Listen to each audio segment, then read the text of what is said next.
Our world is but a single pixel in an infinite LED jumbotron display. We are each but a single photon, expiring upon perception in the eye of the beholder. We, light beings, call ourselves humanity. We are illuminated by laws, which guide our way through darkness. One man adjudges himself the bringer of light, serving truth with delicacy and wit. He's a lawyer, better known as Lucifer's comedy writer. Beyond Unreasonable Doubt and Verboten Productions present Laying Down the Law with Billy DeClercq, your host. That's me. Welcome to Laying Down the Law, the podcast where, like any improv show presented at UCB, the Second City, or the Groundlings, we start with a suggestion to improvise a completely unscripted comedy. But here, the suggestion comes from real legal cases that real law students read in real law schools. After we perform a completely improvised and made up comedy scene or scenes, we get real and find out what our guests are really like. But before we meet today's guests, I need to tell you that today's podcast is brought to you by our sponsor, Siegfried Hoynes, PhD. He's a distinguished professor of nihilism and a Zen meditation teacher. In this difficult time, we all need a healthy dose of nihilism in all of our meditations. So please, get connected with Dr. Hoynes today. Hello, I'm Siegfried Hoynes, meditation teacher and a distinguished professor of nihilism at Zed Online University. I am thrilled to share with you today that I am launching my new app, the Nothing Matters app, social media overlay system. The Nothing Matters app applies the wonders of artificial intelligence to keep you mindful of the fact that true existence is meaningless and all knowledge is at its core impossible. Now, how many times have you been scrolling social media and someone's posts? Maybe it's a party you're not invited to attend, or a picture of a delicious meal you did not get to eat, or someone posting about their favorite political cause you do not agree with. If you are tempted to comment, "We are nothing but an insignificant speck," the Nothing Matters app can help. Instead, you can simply remain mindful of our utter insignificance in the cosmos while simultaneously obeying social conventions with an auto-generated comment, such as "living your best life," or "delicious," or "thanks for sharing." Or suppose, for example, you see your best friend Jerry on the beach in Cabo San Lucas with her ex-wife Charlotte, and Jerry's looking fit and tan, wearing a super hot Speedo, and Charlotte has the same bathing costume she bought her on her 5th wedding anniversary, and you need to comment on the post, "Ich bin durstig. Ich muss einen Apfel haben. Ich weiß nicht, was soll das bedeuten. Was ich für traurig bin." Nein. Instead, you can rely on the Nothing Matters app, because nothing matters anymore. Nothing. Nothing. How is this? We're not going to return it as a name. No. I just use that one. Hundscheiß! The Nothing Matters app is available everywhere. I'd like to introduce my returning guest host. She's an actor, a podcaster, and an improviser, a graduate of the Upright Citizens Brigade in Los Angeles Training Center, host of the hit podcasts Super Squirrel Conversations and Guide for Clueless Rich People. Welcome back to the podcast, third-time guest host, Cathy Eller. Thank you, Billy. I'm happy to be back. Yeah, thanks for coming. Next, I'm over the moon thrilled to welcome to the podcast an actor, writer, director, improviser, coach at the UCB Training Center, where he was seen in New York City at Herald Night with the teams Fluffy, Sleuth, Coworkers, and Greg, and on Lloyd Night with Big Revival and Hotspur. and in UCB LA with Ghost. He's a writer who regularly contributes to McSweeney's and other publications.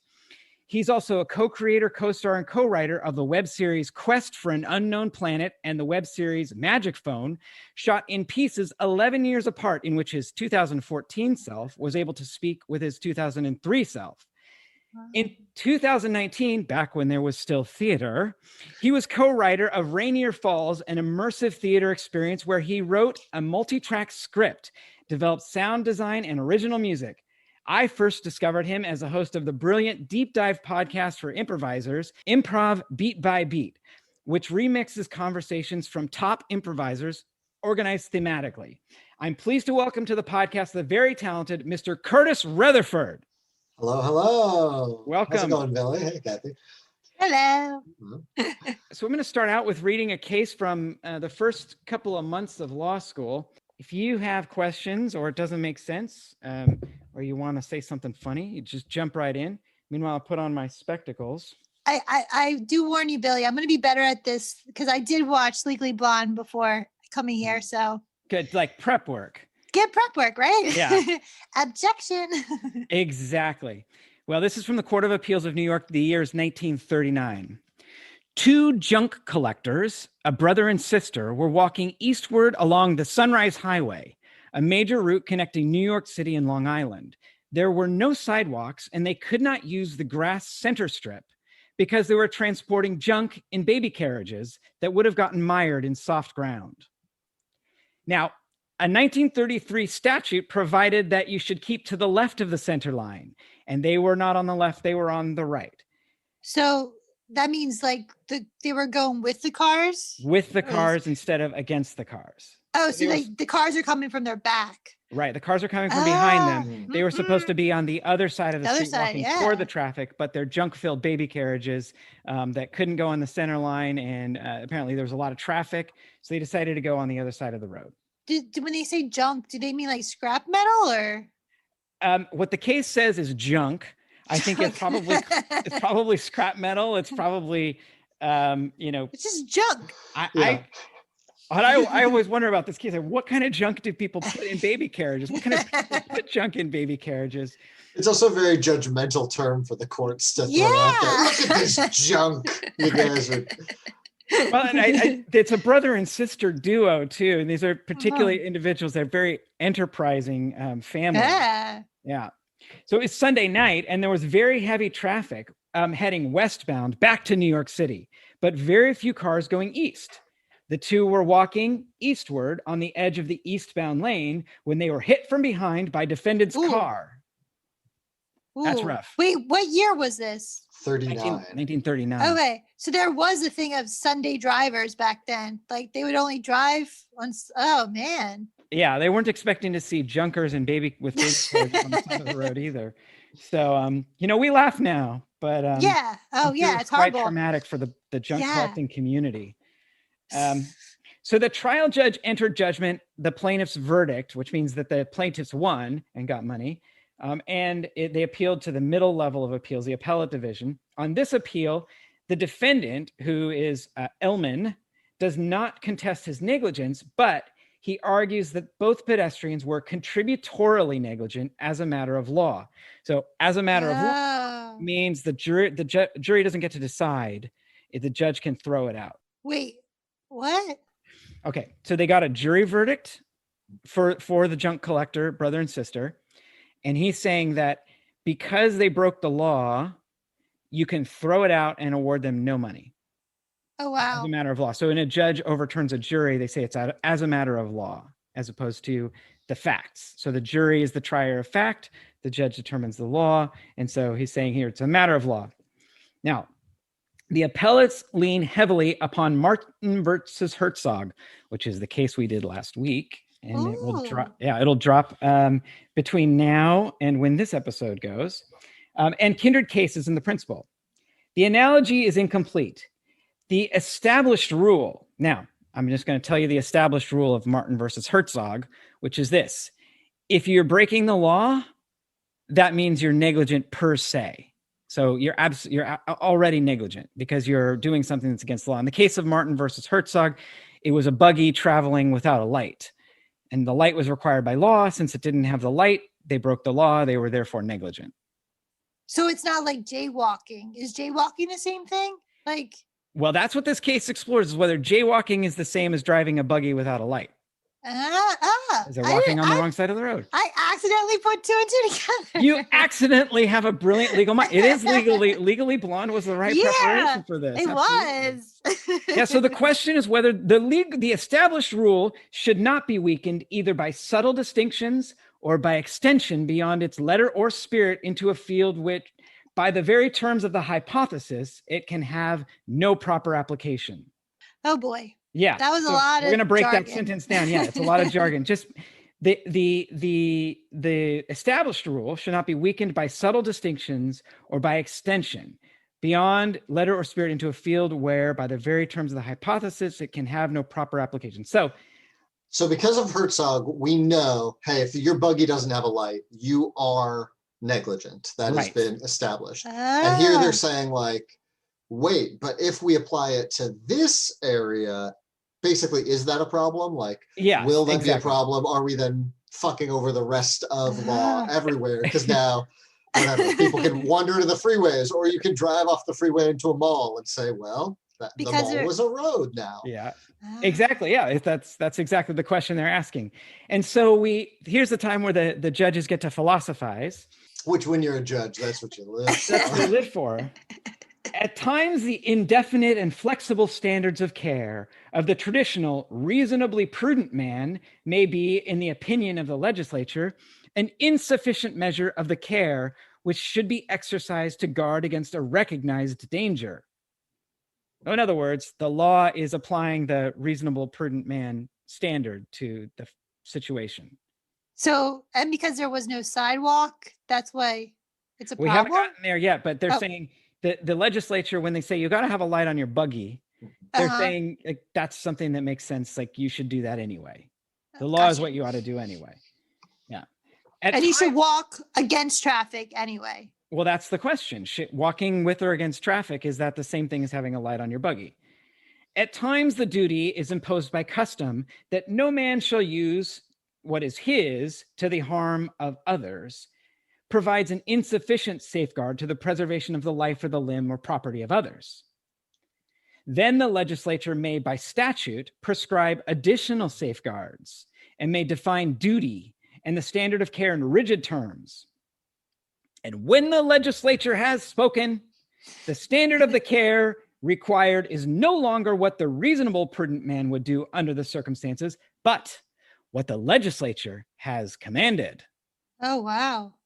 That is the rule established by the courts and, quote, by the very terms of the hypothesis, the rule applies where the legislature has prescribed safeguards for the benefit of another that he may be preserved in life or limb.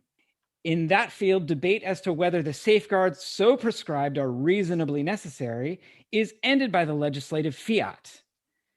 Obedience to that fiat cannot add to the danger, even assuming that the prescribed safeguards are not reasonably necessary.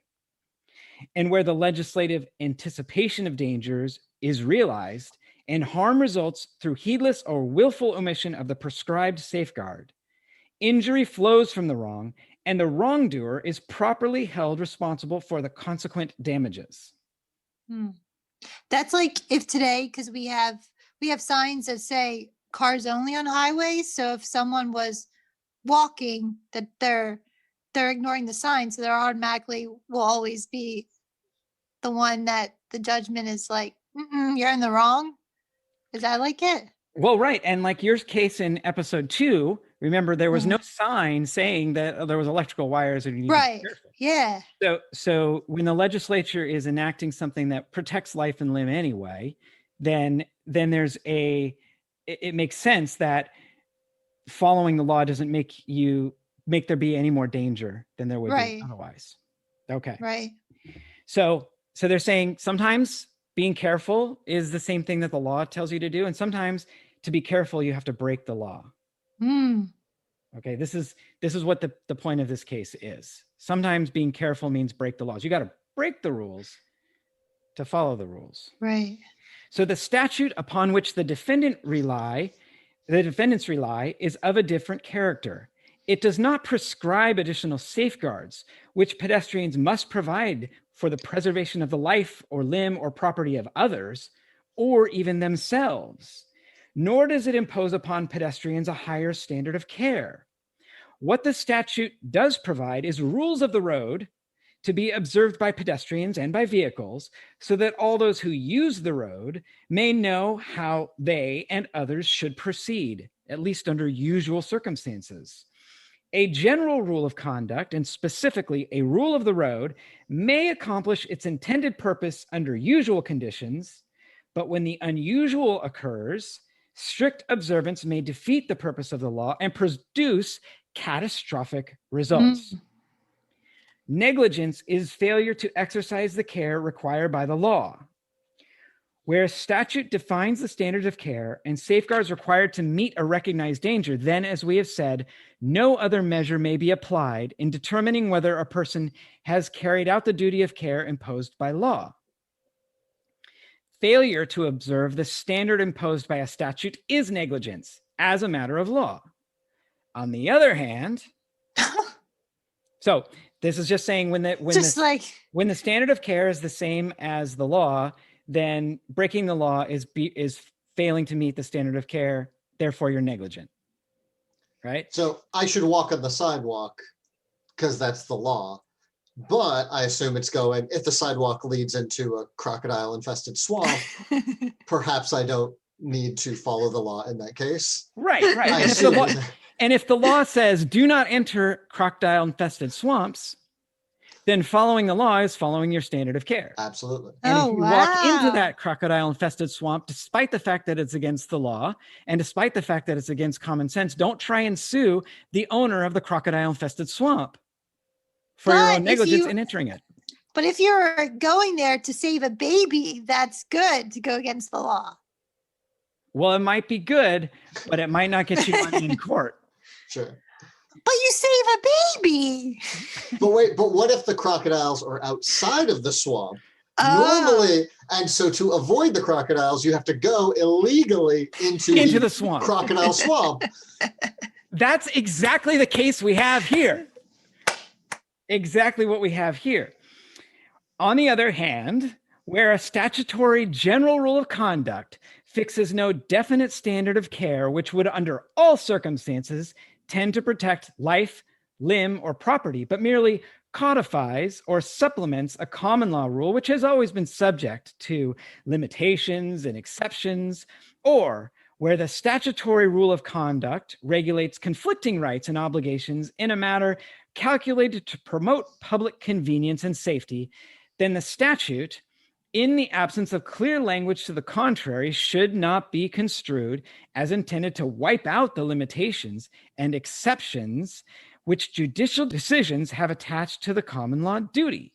So if common sense and the statute in opposition, the law can't make you behave stupidly to your own harm. Nor should it be construed as an inflexible command that the general, remember, we're talking about which side of the road they're supposed to be talking, and that it's against the law to walk with the traffic.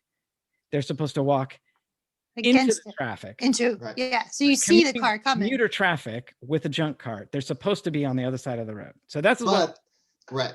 And they're saying essentially, that this is a style of law where they're essentially codifying quote unquote common sense, right? It's like, this is what we tend to do. Right. And the question is, are the rules of the road saying you walk with traffic or against traffic something that's necessary to protect life and limb and property? Yeah. Or is it simply a way of organizing things that doesn't necessarily have to do that, and it's okay to break the law sometimes? Okay. We may assume reasonably that the legislature directed pedestrians to keep to the left of the center of the road because that would cause them to face traffic approaching in that lane, and would enable them to care for their own safety better than if traffic approached them from the rear. Mm-hmm. That's a fancy way of saying you better off if you can see the cars coming. Yeah. We cannot assume reasonably that the legislature intended that a statute enacted for the preservation of life or limb of pedestrians must be observed when observance would subject them to a more imminent danger. In other words, walking into oncoming traffic. Right. Even under that construction of the statute, a pedestrian is, of course, at fault if he fails without good reason to observe the statutory rule of conduct. The general duty is established by the statute, and deviation from it without good cause is wrong, and the wrongdoer is responsible for damages resulting from his wrong. In each action, the judgment should be affirmed with costs. So who won? Who won? Cause. Who What does won? that mean? The Who judgment was won? affirmed. Okay, so I'm going back to what the judgment was. Plaintiff's verdict. Okay. So the plaintiffs won. And the plaintiffs were I assume, by the way, still alive brother and sister junk? Yes, because it would have said decedent at some point. Okay. Yeah. So yes, they're still alive. They were injured. Cars weren't as dangerous then as they were, nor was the I've never been on the Sunrise Highway, not having been from New York, but I assume it became a different highway. probably because the Long Island And probably Expressway, maybe. because, as I always think, that everyone before us, 1939, they were all drunk, and it's easier to fall when you're drunk. Sure, absolutely. They would have been easily knocked over, and everybody knows. Yeah, I don't think everybody's junk collectors out to defend their good name. At least no listeners to this podcast. How can you be sober and a junk collector? I think that's one of the questions that are worth asking. So the judgment is affirmed because they were not contributorily negligent as a result of walking on this wrong side of the road. Mm-hmm. Because the reasoning, if you boil it down, is if you're walking in traffic, that's stupid. Yeah.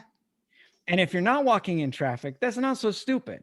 So even though you're supposed to walk into traffic, don't walk into traffic if you're going to die stupidly. Like, it'll be like my cousin Vinny version. Look, if it's stupid, don't do it. If it's a stupid law, you should break it. That's how it works, you know? You just, like, you'll be the my cousin Vinny, Court of Appeals. Yeah, it would have been stupid for them to be pushing their baby buggies into oncoming traffic. They got to walk on the other side of the road. There are not as many cars, Nobody was expecting this car to come from behind. But I mean, like any driver, like I believe people deep down will think the same way I think. When you're driving, you're like, oh, the stupid pedestrians, like, ugh. But then when you're a pedestrian, you're like, ugh, the stupid drivers. So I feel like I could be pro and against this verdict too. Like, as a pedestrian, I'm like happy, like that they understand, like it's dangerous. But then as a car driver, I'm like, oh, so they can just come from any direction.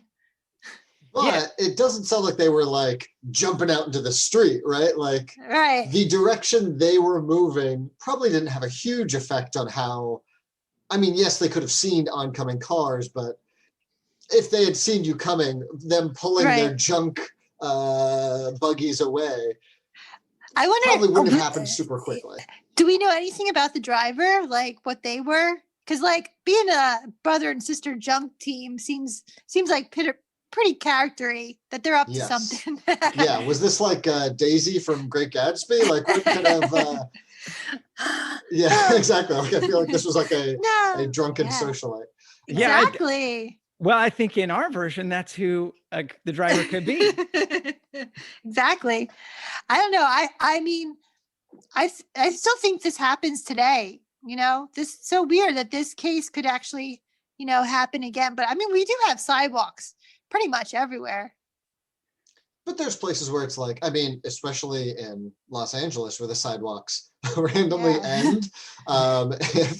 If you need like any sort of different accessibility, it's like, oh well, this sidewalk is just all roots, and oh, you're in a wheelchair. Good luck, buddy. Like, right? Yeah. Oh my goodness. That part could definitely happen. By the way, Sunrise Highway is now Highway 27. It's like it goes along the south side of Long Island. So I guess that's why it's Sunrise Highway. You can like see the sunrise along it. Oh, wow. Why does all the cases seem to take place in New York? This has been specially chosen for you, Cathy, being that you're from PA. So yeah, exactly. Exactly. So I don't call it Pennsylvania, it's PA. It's PA, man. Delco helped this election, man. We were in the news. I was very excited. Yeah, it was exciting. Was there just like a lot more like I guess whatever the Court of Appeals all the way up, just like more the New York one more important as far as setting precedent that you tend to study more cases from there, or is it just right? And the law, these are the really old cases that they teach in law school because it sort of builds on itself, right? And so these early cases kind of establish standards that we look to, and the whole idea that we maintain precedent. You look back at the case and say, well, what did they decide before? New York was a much bigger place in 1939 than Los Angeles. Yeah, definitely. I just keep on thinking about like the specifics, like whose baby carriages were they? I don't know. I just get hooked on the life of them before they had this collision. I'm just, they seem, I don't know. It seems like the verdict was correct though. I feel like at the end, Would we have felt differently if they were not rolling baby carriages full of junk? I feel like it's a very sympathetic plaintiff. Maybe. I don't know. Yeah, maybe if it was a brother and sister and they were forcing instead babies to walk against their will, and then they got hit. That's awful. Bunch of nuns. Mm-hmm. That would be bad. Yeah, a parade of nuns on the Sunrise Highway, headed to mass. Mm-hmm. Oh my gosh. What if a nun was driving the car? I mean, we still haven't figured out. Yeah, we don't know who's driving the car. Yeah. I mean, it's so like the name's not being told. I wonder if it was like a big name, like a Rockefeller or something. It's pretty hush hush. I mean, if it's a Rockefeller, then the junkers with their baby carriages hit the pavement, and good for them. Oh man. I love this because I was once a cop once, like, whatever, did the whole like, why are you sitting here? What are you doing here? I was in a public park and it was like, it had just rained. So the only place to sit was like in a gazebo. It's like everything was wet. This was in Washington State. Everything was wet. So I was like, oh, I'll just sit. There's this gazebo. It's in a state park. The tiniest little fence, like literally a 1 foot high fence. I'm like, I'll just step over that and sit on the step right behind that thing. A state trooper came up from nowhere and was like, do you see this sign? And pointed to a sign that was like under the eave. So like you couldn't see it because the slant of the roof essentially covered the sign. He points to the sign that says like no trespassing. And it's like, why are you sitting on this step? Let me see your ID. And he like did a whole like half an hour background checking my ID just to like say like, why are you sitting here instead of on like the wet, like sopping wet benches. He's like, why aren't you sitting on that bench? And I'm like, it's wet. Everything's wet. Why is this a problem? Oh my gosh. That felt slightly like that. Look, this is, yes, I realize this is maybe trespassing in a tiny gazebo on public land, but also, come on. Like, what am I going to sit in the mud just to follow the rule of the law? That's exactly right, man. This is the case where breaking the law was just fine. Breaking the law was the right thing to do. Mm-hmm. It was. I'm trying to think. I don't think I've ever had that happen. Nah, I don't know. I don't know if I broke the law and it was good. Well, now you know the situations in which you can. Yes. So this is. I mean, I've had it happen like in Target when they actually don't charge me for something and I go home, but then I don't say anything. That's breaking the law. But was it good? Yeah, because it was a big, huge corporation. I don't know. Also, is that breaking the law? I guess it's stealing. It's not No, it's not stealing if you have stealing. no intent. Yeah. Okay. But if you retain it after the fact, I did. then maybe that's intent at that point. That's a whole other area of the law. This is torts. That's criminal law. I haven't even got that with me right now. But there's like different. This is law 101, right? This is the first class. That's a different subject. This is tort. So this is accidents and people getting hurt and injuries, and that's criminal law, like people going to jail and killing people and. Oh, please, Target people, don't hear this podcast. I did not know I had 2 cups. I'm sorry. I just maybe I'll just have the producer go back and bleep that out. Yes. Hey, Jeff, can you put in a bleep right? Okay. Oh man.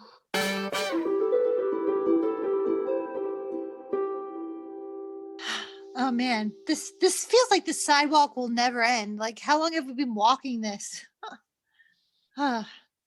Anyways, hold on. I've got my baby carriage. It's filled with small pieces of metal and paper clips that I'm collecting. Just little sympathy cards. Looks like junk to me. Sorry. It does. It looks like junk. Okay. I didn't mean to offend you or make you sad. I don't know if there's no non-offensive way to take the phrase "that looks like junk." It's my opinion. What would you call it? It's a bunch of mismatched stuff? Yeah, I would call it what this is a metal doll. I could make a little metal friend out of this. And this, I could get 30 cents from it from Mr. McAdoo down off exit 17 off Sunrise. I see it as opportunities. Yeah, you seem really hopeful about this bunch of junk. We cut to the shop of Mr. McAdoo. Well, hello there, Timmy. Hello there, Janie. I see you come in with another baby cart that's full of delightful treasures. What have you got for me today? Well, we have this. I call this little pointy guy Mr. Pointy Stabs. Oh, Mr. Pointy Stabs. He's delightful. I think I'll put him in the front window. What do you want for me, Timmy? Don't twist my arm now. I'll take 30 cents. He's not worth a damn dime over a nickel. I'll give you a nickel for him, Timmy, a nickel. Not a penny more. It's not worth a dime over a nickel? So it's okay, I guess. So you're saying the leeway is between 5 and 15 cents that we can bargain? 14 cents. How about 14 cents? Ah, Timmy, you're a hell of a negotiator. I knew I always liked you. Here's your 14 cents. Now get on with ye. All right. Well, we're going to the highway. Yeah. And here you go, boy. Boy, Mr. McPointy's going to do me a lot of good.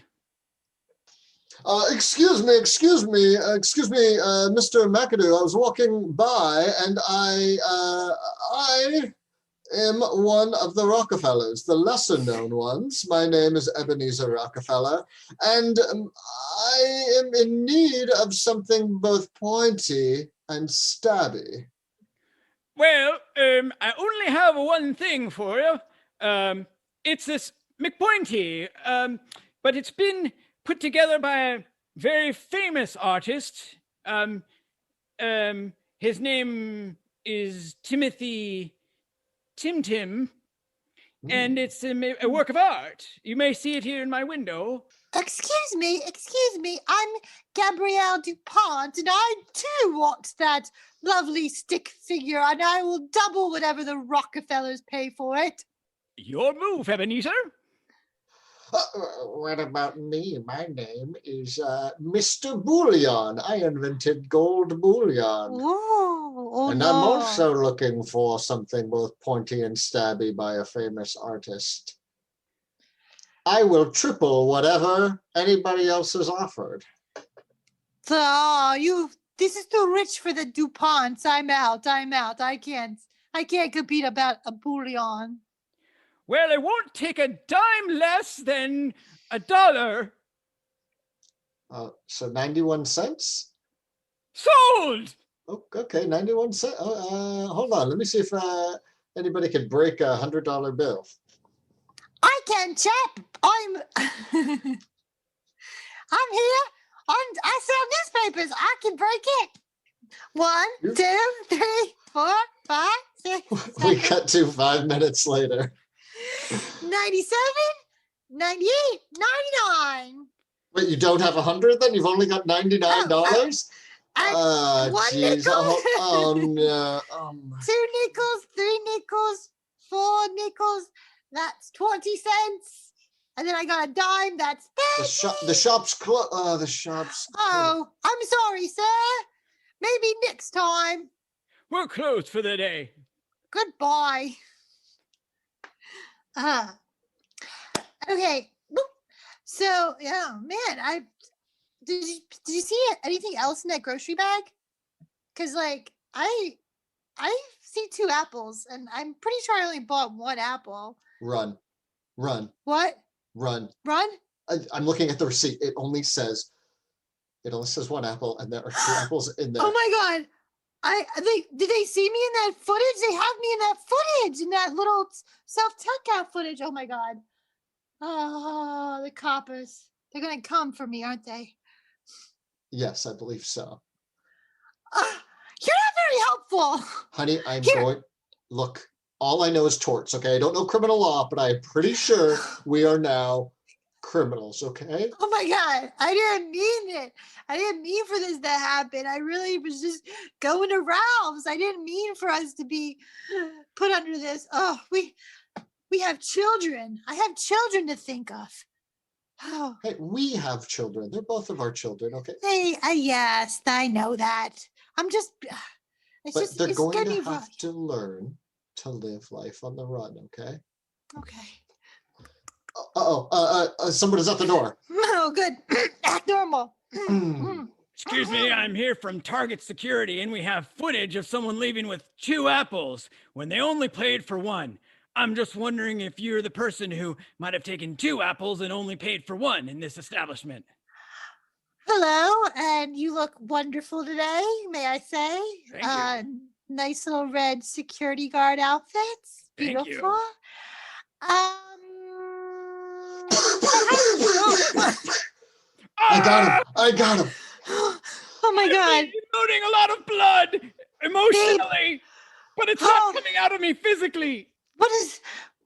I'm in a pool of emotion. He's in a pool of emotion, okay? I did what I had to do.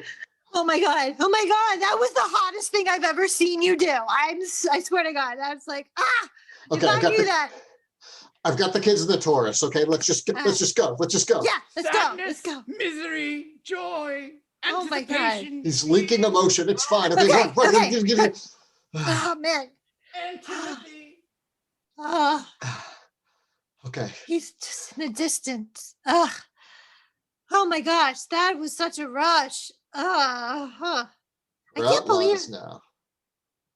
Oh We're man. More outlaws. We're Bonnie and Clyde. and kids. Jason and Marie. Yeah. Oh man. What an example we're turning into. There's a red light. I'm gonna gun it. Got it. Yeah. Wow. Oh my gosh. Laws mean nothing to us right now.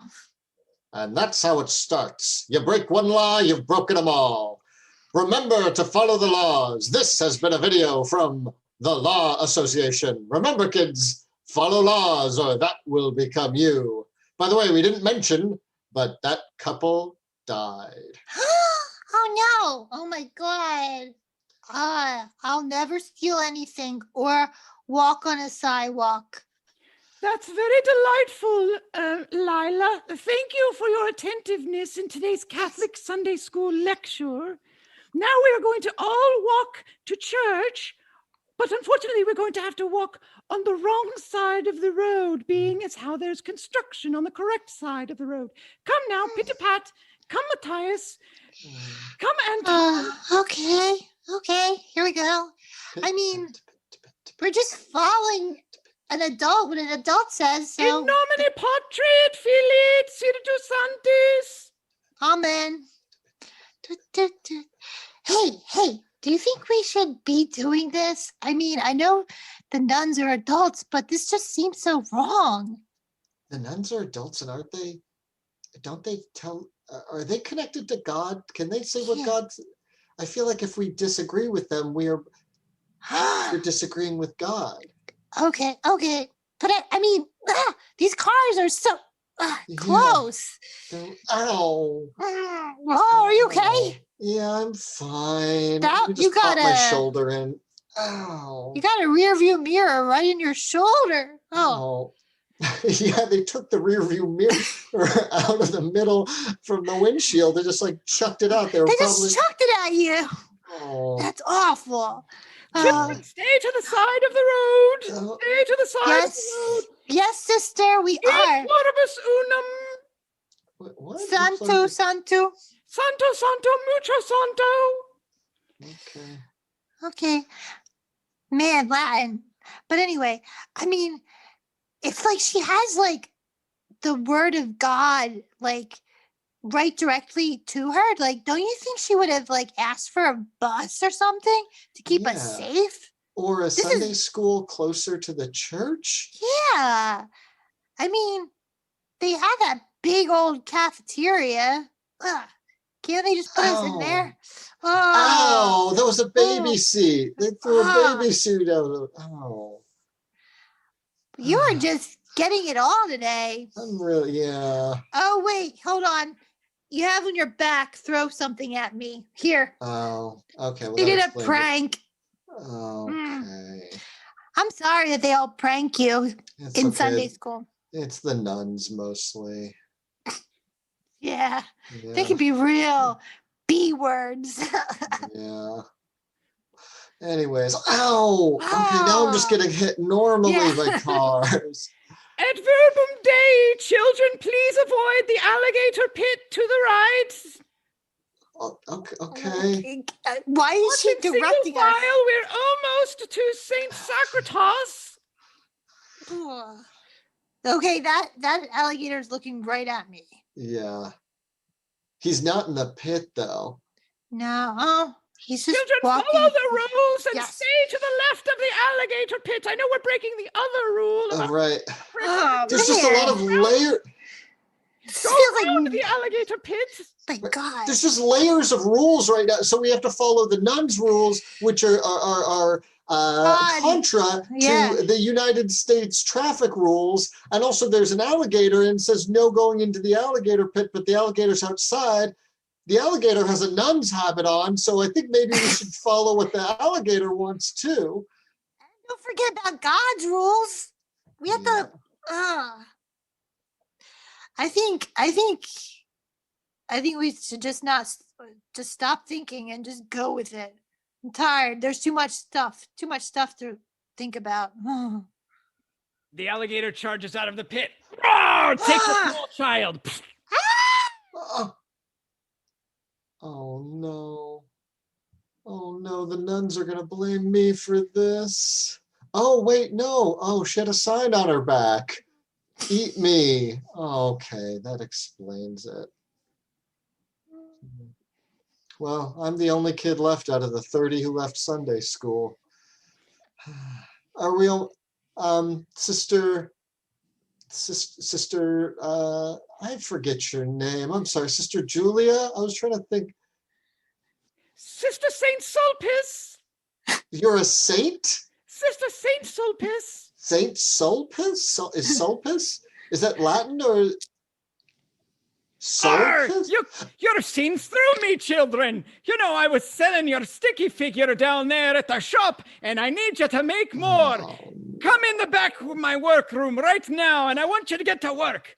Okay. I need more of your junk figurines. I've got Rockefellers and DuPonts demanding the figurines, and I'm not making much money at 91 cents a pop.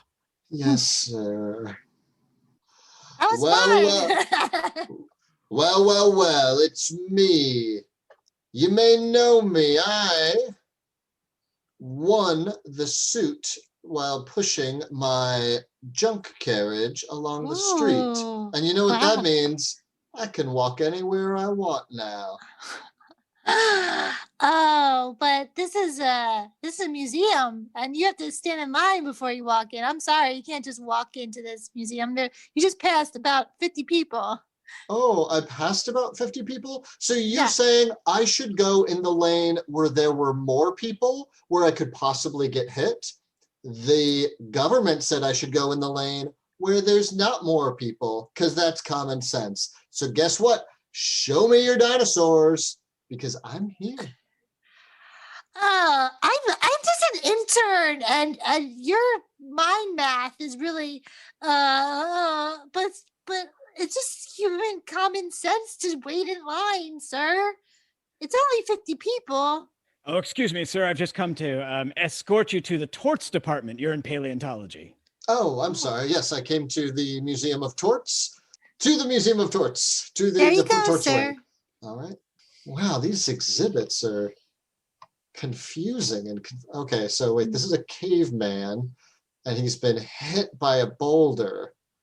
And there's, okay, wait, there's like 7 paragraphs under this exhibit. Is the boulder at fault? Is the caveman? I really should have just gone to the dinosaur museum. Am I the only one here? The torts wing seems. Oh no, I'm here. It's a lot. Oh, it's so boring. I'm looking at the whether penguins should get sued because of their igloos are both cold and melt and take the environment or something. I don't know. It's really boring. Hello, I'm the docent at the Museum of Torts. Hello. You seem to be the first visitors we've had in quite some time. Welcome. Yeah. Can I answer any questions or perhaps show you where the refreshments are located? I guess my first question is, why a Museum of Torts? This is covered in a layer of dust. It feels like it's been unvisited for a long time.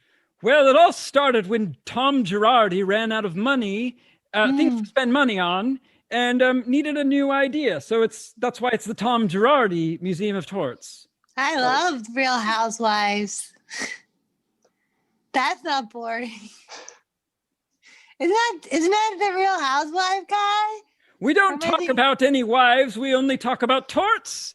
And Tom Girardi here. So if you have questions about torts, Tom Girardi, or where the refreshment stand is located, I'm happy to answer your questions. Yeah, Tom Girardi. Oh, okay.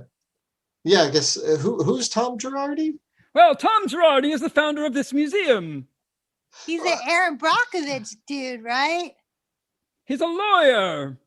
Yeah, Aaron Brockovich. I'm sorry, all of your answers have this like tautological. We asked why there's a museum, and you said there's a museum because it's the Tom Girardi Museum, which wasn't an answer. Then we asked who Tom Girardi was. You said it's the founder of the museum.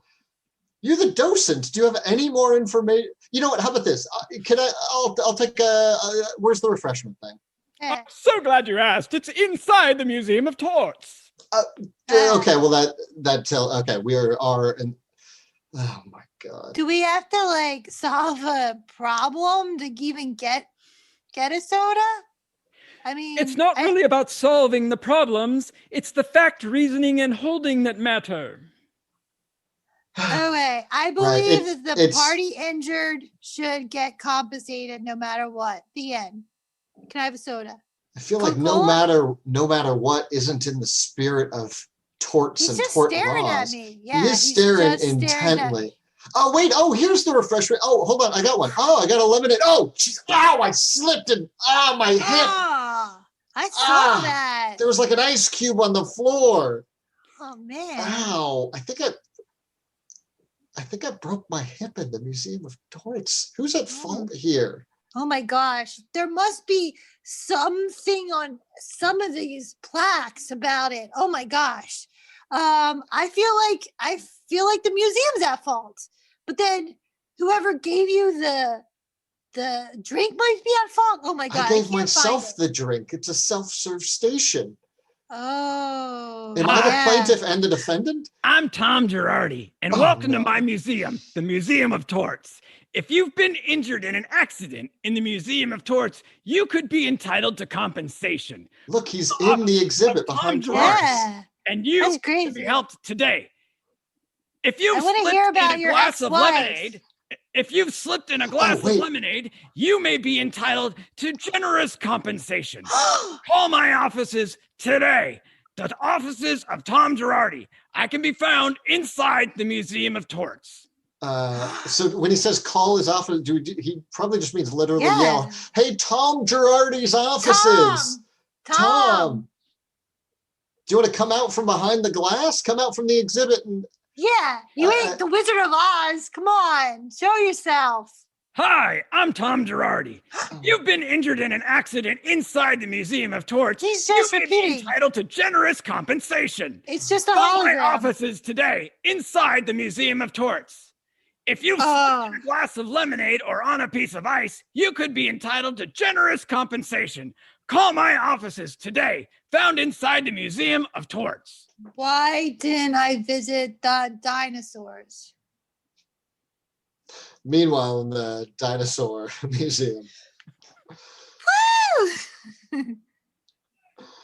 Welcome to the Dinosaur Museum. If you've fallen on a piece of ice and hurt yourself, you may have compensation coming your way. Ask me, a Tyrannosaurus Rex. T-Rex. Call our offices at T-Rex, 4,000. What? Do I win anything? You have a broken hip, little girl. You call my offices at 4,500 million years ago BCE. This is just as bad as Tom Girardi. You're just as bad as him. I'm the ancestor to Tom Girardi. I'm the Girardisaurus. Oh, wow. That's how ancestors work. Wow, the dick gene really lasted long. And today we are studying the dick gene, one of the most elusive genes we have found as we map humanity. We believe that many people have had it, and we've found it through looking at 23andMe and other results, that it runs through a very particular type of person. Hey, I got a question, Prof. Yes, you have the dick gene. I can tell already right away. Just by the way you asked that question, you are definitely a carrier, possibly what's known as a super carrier. If you remember Punnett squares, there's recessive and dominant genes, right? If you have the dominant gene and a recessive, the dominant comes out. You probably not only have two dominant genes, you probably just have extra dick genes thrown around. Anyways, ask your question. I also have the dick gene. I can tell now by the way I answered that question. I also have the dick gene. Anyways, ask your question. Excuse me, what about me? I am looking to know, do I have this dick gene? The reason is that I am very, very prolific with the women, and the women are always coming to me, attraction, always to me. And I'm just wondering, can I find out if I have this dick gene? No. I believe what you're referring to is closer to sort of a Pepe Le Pew gene, which we have found, yes, you do have the Pepe Le Pew gene. That explains why your last name is Le Pew. Que fantastique! Yes, how fantastic. Speaking of last names, my name is Haley Baldwin. But speaking of last names, you introduced your first name. Okay, continue. So sorry, Haley Baldwin. Okay, I may be dumb, but I feel like I don't have the dick gene, but I'm worried if I have kids, the Baldwin dick gene, like if it passed me, does that mean it'll pass on to my kid, or it'll jump over like it jumped over me? Well, often the X chromosome contains, much like with male pattern baldness, the X chromosome contains, the dick gene is a defective part of the Y chromosome. So two X chromosomes, it normally doesn't show up. However, you may still pass it on. Oh, man. Yes, oh man, indeed. Oh, indeed. So moving on with the other genes that we have found, we have the dick gene, the Pepe Le Pew gene. We have, of course, the professor gene, which is something I have. We have Jean Grey, which is when you are telepathic. That's the telepathic gene. And we have the blue genes. This is just a type of pant. It's unrelated to genes. Excuse me, Professor. Yes, I'm sorry. What? Yes. I'm so sorry. Professor, I'm here for my child, okay? He is brilliant and smart, yet you keep on giving him C's. I don't understand that. My child is an angel baby. He's so smart. Like, what is that? What is that? Yeah, Sammy's got to play ball. Sammy's got to play ball. He can't. Don't say, He's got to play ball. And don't give me that you have that hover gene because I don't have the hover gene. No, I'm just wondering, like, can he do extra credit? Can he do extra credit? Because in his other classes, they let him do extra credit because he's got to play ball. He's got to play ball, right? He's got to play ball. The kid's gonna eat us out of house and home unless he goes play ball. Yeah, and my husband doesn't have the living through his child gene. Like, don't even give us that, okay? Yeah, I'm just wondering. I heard part of your lecture. Do I have the dick gene? You have the dick gene. I believe your wife has what's called the Karen gene. It's a little bit of the hovering gene. The look that she's giving me is just which is often indicative of this gene. Anyways, he's got to play ball. He's got to play ball. I know. I just got an email. The university is shutting down my class because they're describing it as essentially phrenology and that there's no scientific basis. Looks like they've got the dick gene. Anyways, look to your left, look to your right. Neither of those people will be playing ball. You all get C's. C, C, C. I'm off to Target. Goodbye.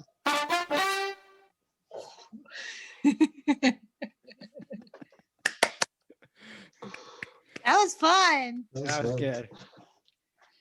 It all comes around.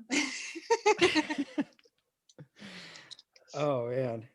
Oh, that's fun. So this is the part where we forced Curtis to reboot improv beat by beat on the fly and break down everything that happened in all of that improv right now. He's going to conduct a number of interviews with expert improvisers to explain what we just did. That's my favorite part of like taking improv school class is like teachers always do. I'm not ignoring you. I'm just writing notes on my phone. And like their head is just like down the whole time.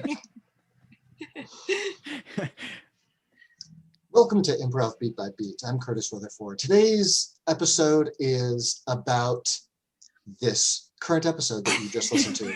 We got 72 different improvisers to talk about what made each scene what it was, but also what made each scene what it wasn't. Coming up first, we've got Billy. Oh my God. Oh boy. Pretty good. Oh my God is Billy's first response. Now you might find that that's the first response of a lot of different improvisers is when they see a scene, they think, the scene, is it some sort of God? Now, of course, gods came up in the improv scene. We had, of course, the rules of God. And also we had evolution mentioned, which evolution, as you know, is an affront to God. However, the improv scene was able to combine both of those things at once.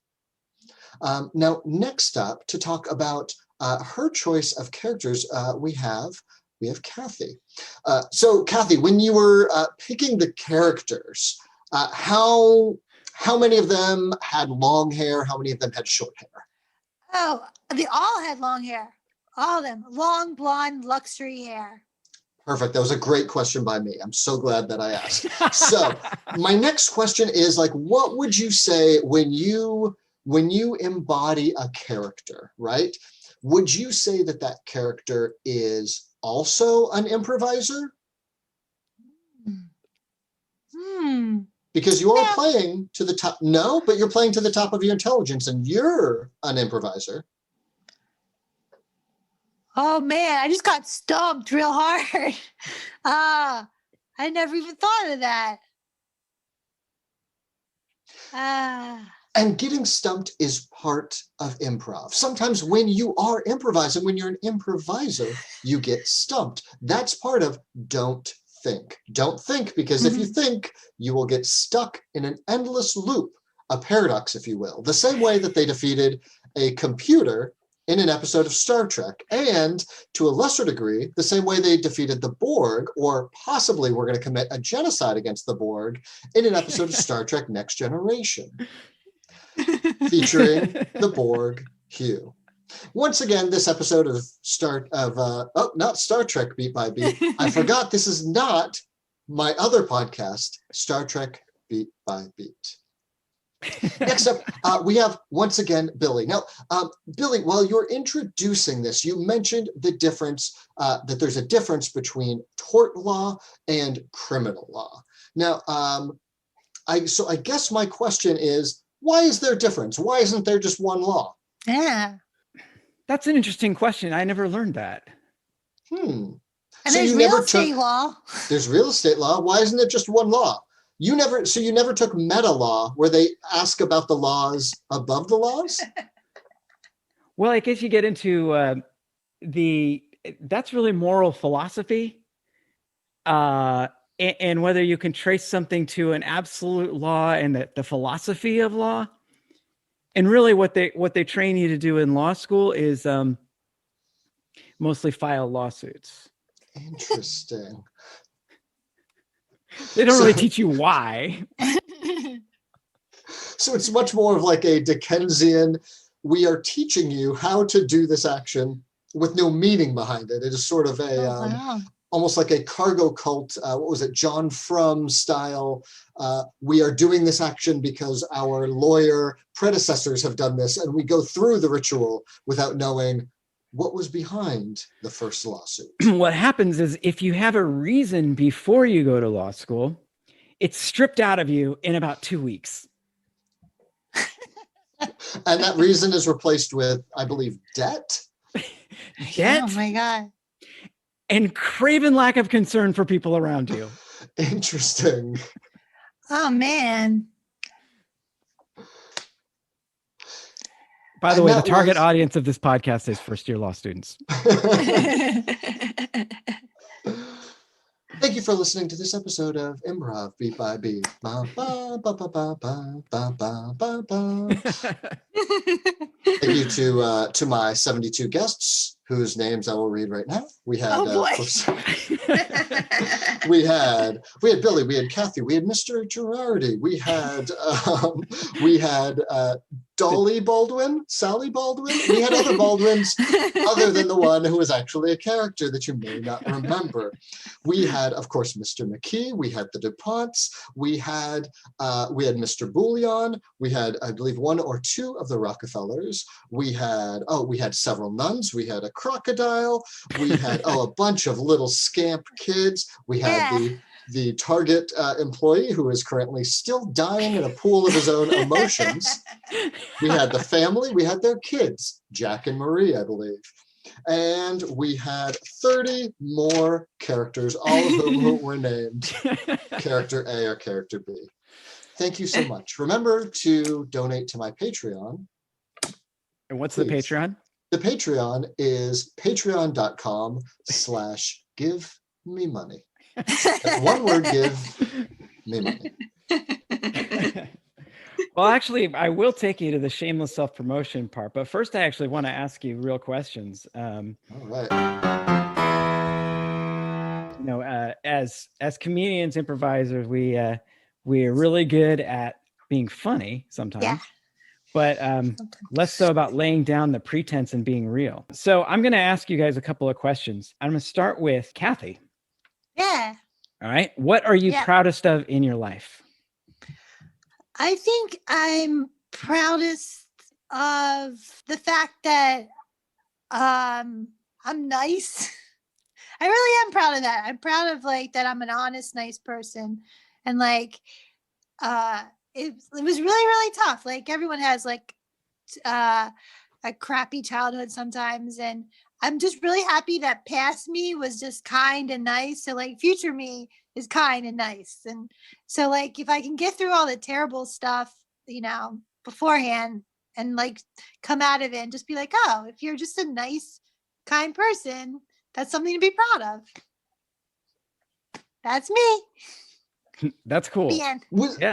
Cathy, is it cool if I ask, was there somebody who do you feel imprinted that on you, or was it just that's always been your response to things? Well, I think it was it's definitely, it's so cheesy to say, but I was I loved Disney and Disney and Full House, growing up, the stuff I watched on TV, taught me, be a kind, nice person, even though my real life was like a mess. So I would literally like follow the rules, and I don't know, it just kept me in the imprint to be like, oh, if you're helpful and kind to people, they'll be helpful and kind to you. I like that you actually took the true rules from that, as opposed to we see so often like, oh, I love Star Wars, and I also love fascism. Like, wait, what rule did you? How do you love Star Wars? You're siding with the stormtroopers? Yeah. I'm always curious. I was curious, like, kind of because where people get, I guess, their codas for like. Yeah. I know. I got it from, I mean, I know it's a corporation and all, but the meeting was true, you know? That's why I feel bad for all the people now with J.K. Rowling being a mess, but her books are still Luckily, you have Walt Disney, famously flawless. Not problematic at all. No, I know that. I knew that was coming. His quotes are so great. It is different. Like, I feel like because it's a lot easier to do kind of like the author is dead when quite literally the author and authors are dead. But yeah, with J.K. Rowling, when she's still out there like spewing transphobic stuff. I know, but all her writings just like taught something totally different. It's so weird. Anyway. Right, Curtis, it's your turn. Oh, yeah. If you could hold on to one memory forever, which would it be? Ooh. These are tough, Billy. Well, I had to research on the internet how to be a caring and kind, compassionate, interested person. And so I wrote it down on a piece of paper.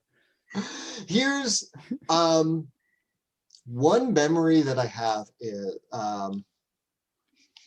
this is obviously, it's hard to narrow down to one, but one that just popped to mind was in college. I went to college in Olympia, Washington. I mentioned the like state trooper who took me aside and ran my number.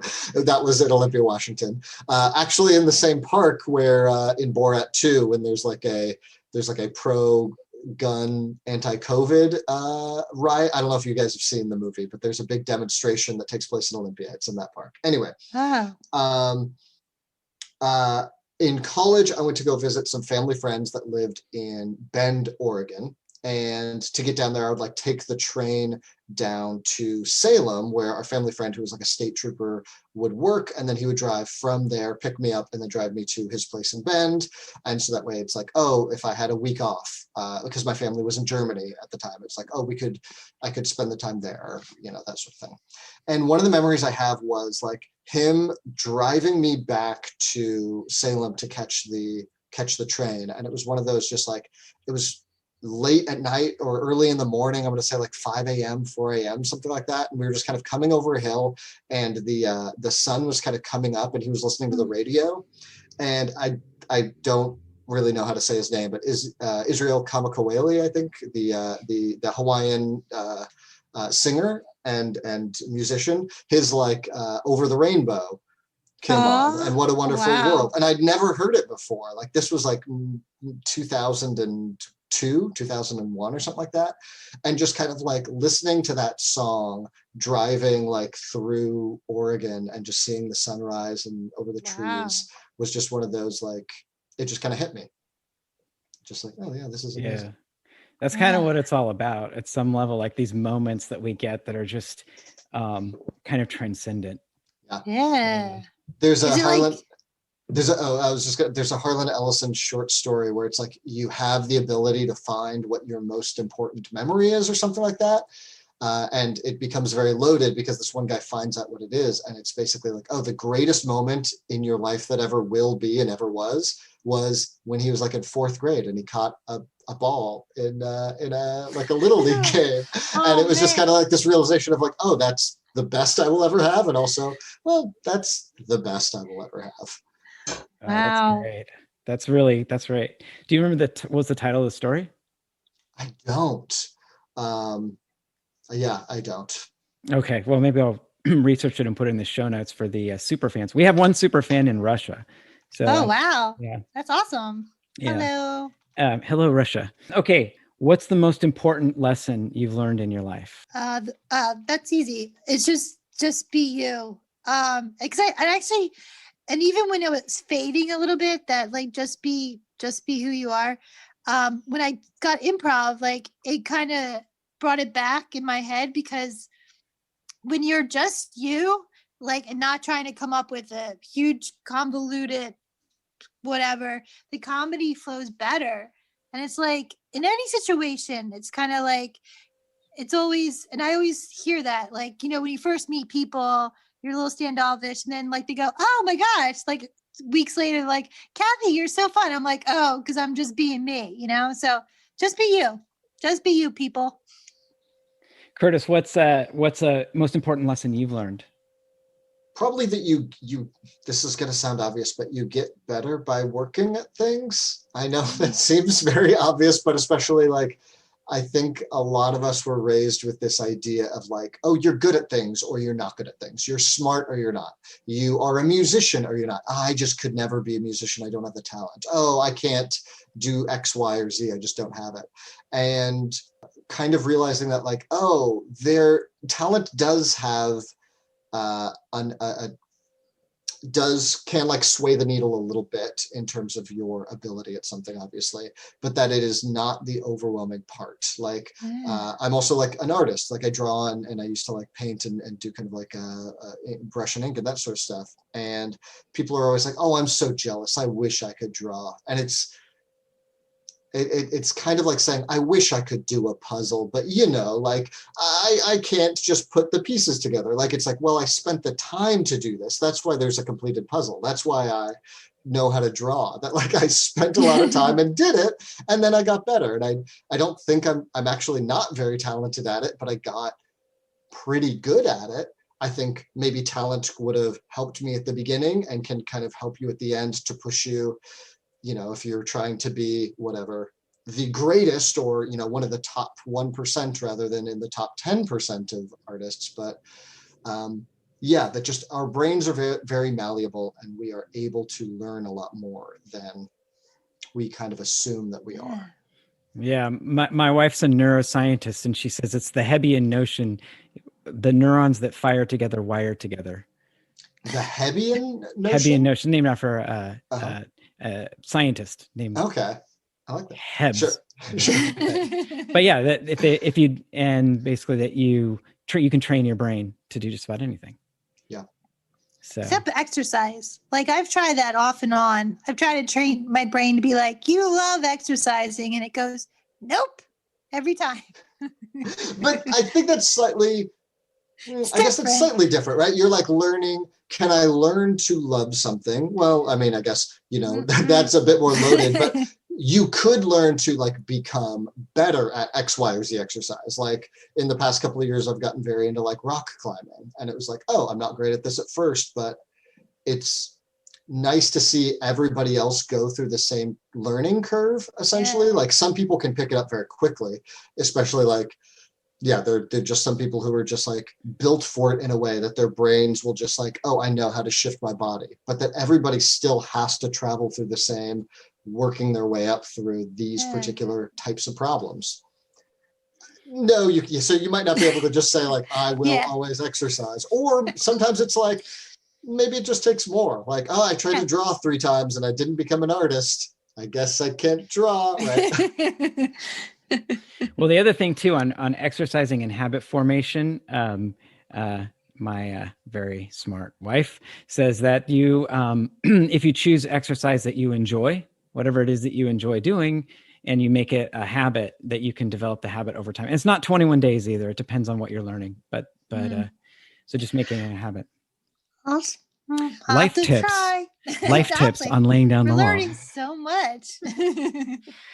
So my last question to both of you is my favorite question to ask every guest, which is, what is it that you or who that you are grateful for? Family. I'm grateful for, I have 2 good cousins. They have 2 awesome husbands, and I have an awesome godmother. And I know it's always like the easy answer, but I'm just, thank God, like they helped me so much. And especially through COVID and stuff, I'm grateful. My answer is going to be books. just because like, well, I guess like in the broader civilization sense, I'm glad that there exists a way that I can read the words of a 19th century agnostic or a first century philosopher or, like whatever. But also just like, my dad was in the army, so we moved around a lot. And the first like, going to a new school, the first couple of weeks, all of that stuff, you're meeting new people, that's always tough. But it's always been nice to be able to like, I can find a refuge in books. Like a lot of my very close friends are we had a book club through like a bunch of UCB people and some other people that's still going like 6 or 7 years later. That like, oh wow, all of those things, like I don't think books in and of themselves are particularly like ennobling or like people are like, well, you should read more, you'll be smarter. Like there are people who read all the time who are morons, right? It's obviously there's the dick gene. There's the dick gene. That's just how it is. I got it. But the fact that there is something where it's like, you can pick up a book and kind of have this like sometimes just like a window into empathy. I'm a big Ursula Le Guin fan, and I'd never read her Earthsea series, and I'm reading that right now. And it's like, oh yeah, in whatever genre, there's just kind of this patience and empathy that she has into humanity that like, it's amazing that now this person who is now dead, I can still have part of that. That's really, really great answers from both of you. I really appreciate that. Now is the part I like to call shameless self-promotion. So if you can each just let us know, where can people find you on the internet? What do you have coming up? Obviously, there's no live shows right now, but where if people are like, can't get enough of Cathy Eller or Curtis Retherford, where do they get it? Kathy, do you want to? I'll go because mine's is short. I have a podcast I love that has 3 seasons. Is Super Squirrel Conversations at squirrel_combo. You can follow it there. And my other new podcast has a date. It's coming out January 22nd, 2021. That's a Friday. And it's about a podcast about 2 clueless rich people giving advice to other clueless people. So that's me. So follow me at squirrel_combo. And Kathy, can I ask with the squirrel pitch? What's the Super Squirrel podcast? Oh, Super Squirrel Club. It was Acorn and Tail, who are both Oprah and Gail, and each week we interviewed a new animal from our little life. It's basically, we stole Comedy Bang Bang and made it about squirrels. Sure. It's like Comedy Bang Bang and Oprah. Cool. So like each week it's like a new character. Yeah. Oh, great. Cool. And then the new one is kind of the same thing with with socialites. That's great. Who else does it with you? Or is it just... Kristen Lucas. She's awesome. She was in New York and now she's in LA. She has Pinup Squirrels, and she had hosted the Inner Sanctum show, Sketch Slam at UCB. And also we had Monica Smith as a guest, and her episode is like hilarious. And it was just an honor. She's a great coach, so it was an honor to have her on. Cool. So that's like the place I should start out, is the Monica Smith episode. Okay. Cool. Yeah. I've got Improv Beat by Beat, which I, in a very meta way, already plugged, which Billy already kind of explained. If you're an improviser, it's I'm kind of thinking of it now as like almost like an oral textbook for improv. Like, here are, at the time it was a bunch of UCB New York comedians, or mostly UCB New York comedians. And I've expanded it a bit. I started recording more people here out in LA once I moved out here. And then COVID hit and all improv essentially more or less stopped. And I'm waiting to figure out what the next step is with Improv Beat by Beat, but there will be probably more steps. So you can go to that. It's at curtisrutherford.com/improv. Also, like you mentioned, I write stuff. So if you go to curtisrutherford.com, there's a lot of links to that there. Or you can follow me on pretty much anything except for Parler, I guess, at Curtis. So that's it. I think that's all the promotion I have. Because when there's shows, my UCB LA Herald Team Ghost may or may not still exist. If Improv and or UCB still exists, we'll see. So your name on everything, like it's your name? Yeah, it's actually Curtis. So I'll just do Oh, actually Curtis. Yes. Yeah. I wanted something that sounds like people are correcting me. Actually, Curtis, this is what Instagram is. Oh, that's perfect. Let's roll the credits. Laying Down the Law is a product of Beyond Unreasonable Doubt, produced by Jeffrey Feitner and Verboten Productions. Our music is Galactic Damages by Jingle Punk. Cover art, courtesy of the Mighty Q. I want to thank all of our listeners. And if you are enjoying the show, please tell a friend, subscribe, write a review, leave us a rating, 5 stars, please. It really helps us reach more ears. And please feel free to tweet me at MaxHeadroom-esque with questions, comments, or suggestions. I'm your host, Billy DeClercq, aka Max Headroom Esquire, and I'm as aggressive as a Cocker Spaniel cornering the mailman. Thank you, and that's our show. Thank you very much, Curtis and Cathy.